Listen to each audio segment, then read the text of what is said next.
Ничто так не украшает женщину, как фильтры в Инстаграм. Я же к вам без фильтров, но с новой порцией новостей о том, что произошло в сети за прошедшую неделю. И сразу небольшой спойлер. О музыке мы будем говорить много.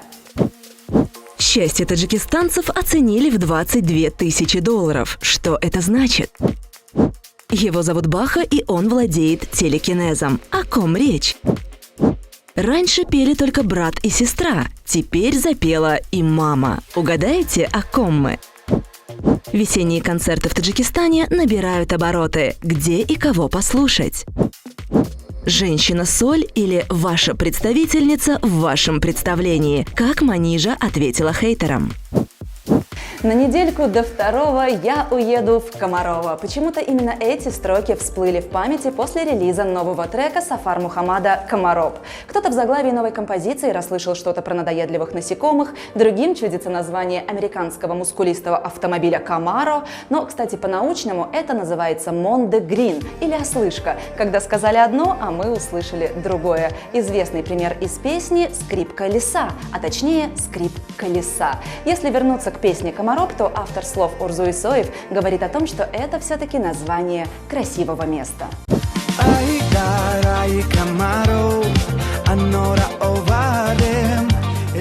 Что-то там про комаров, тем не менее, слышат многие, так что певец может взять на вооружение идею – использовать новинку в качестве саундтрека в рекламе фумигаторов, то есть средств от комаров. Я уже представила видеоролик Раптора или Фумитокса, в котором Сафар Мухаммад в ритме танца почесывает места укусов и устраивает жесткую расправу с кровососами. Но пока Сафар Мухаммад решает проблемы с комарами, а его сестра покоряет США, мама исполнителей тоже запела.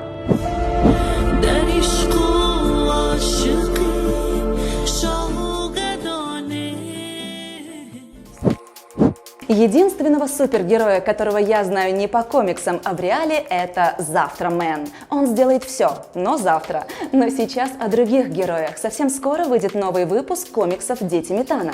1 сентября прошлого года в Инстаграме появилась страница Uguay Comics. Чего от нее ожидать, стало ясно с первой же публикации. Это издательство комиксов или, как ее позиционируют авторы, целая вселенная, в которой показан всем нам знакомый мир. Действия происходят в вымышленном городе Таджикистана, но если город придуман, то проблемы, которые затрагиваются авторами, вполне настоящие. В октябре авторы анонсировали продолжение истории под названием «Дети Метана. Перемены», и вот 14 марта создатели подразнили нас обложкой следующего выпуска. Главный герой – молодой студент Баха, и он обладает силой телекинеза. Он из тех парней, что кидает мусор в урну, а не на землю, по выходным утопает в крошках от чипсов и любит город, в который переехал после окончания школы. На странице в Инстаграм создатели рассказывают интересные факты о персонажах, проводят розыгрыши мерчей и челленджи. Кстати, скачать первые 2 комикса можно в интернете по ссылке под нашим видео.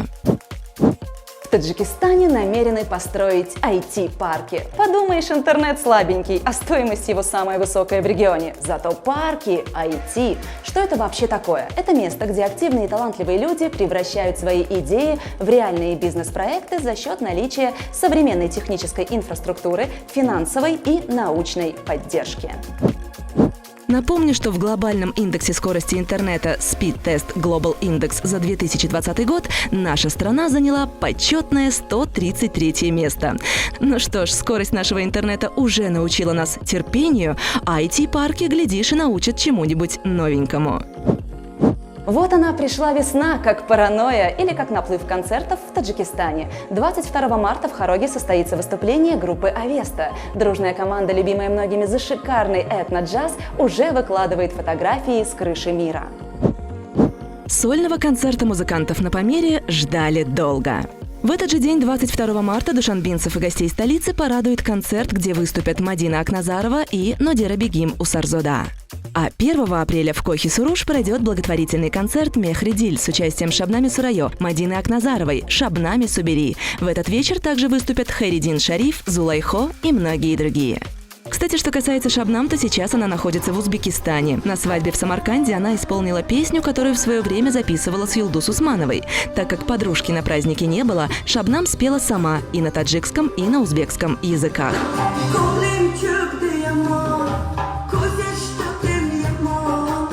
После этого звезда таджикской эстрады отправилась на концерт к звезде узбекской эстрады Юлдуз Усмановой. Ее Шабнам называет своей королевой. Но целует при этом не ее, а другого.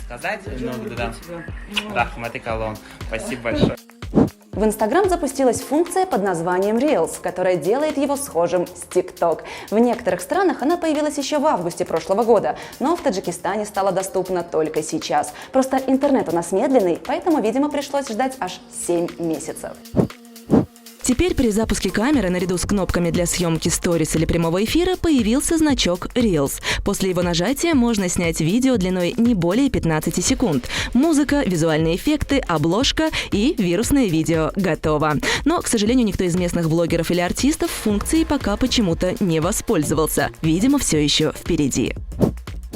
Статья под названием «Цена счастья в Таджикистане» вызвала всплеск эмоций в Фейсбуке. Психологи из университета с интересным названием Пердью выяснили, что существует определенный уровень счастья, который можно приобрести за деньги.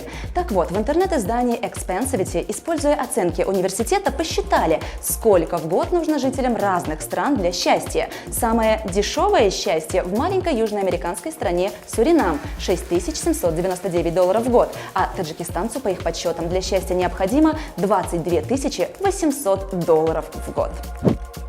Некоторые комментаторы восприняли посыл слишком буквально и отстаивали позицию, что счастье за деньги не купишь, и критиковали идеологию потребительства. Другие говорили о том, что на самом деле хорошее питание и оплата медицинских услуг с целью поддержания состояния здоровья – удовольствие не из дешевых, так что, как ни крути, но деньги и счастье реально взаимосвязаны. Певица Манижа опубликовала на YouTube пародийное расследование в ответ на хейтерские комментарии, которые она получает из-за участия в Евровидении. Ролик называется «Может ли это представлять Россию на Евровидении?». Чудесная фраза в начале видео уже заставляет задуматься, кто она, ваша представительница, в вашем представлении. Манижа. Певица Манижа будет представлять Россию на конкурсе Евровидения в этом году. Певица в роли ведущей телепередачи просит эксперта высказать мнение о Маниже. Категорически вас приветствую. Лабораторные исследования показали, что Манижа не просто не русская, она вообще не человек. Манижа – это соль, говорит подставной ученый. Заканчивается видео анонсом следующего выпуска. Сколько заплатила Манижа группе Little Big, чтобы они отказались от участия в конкурсе? Даже если эта фраза была произнесена в шутку, все реально ждут продолжения. Мы же все-таки надеемся на адекватность людей и объективную оценку экстравагантного творчества. Меньше хейта и больше радости, счастья и весеннего настроения желаем вам в преддверии чудесного праздника Навруз. Мечтайте, творите и знайте, что у вас все непременно получится. Пока!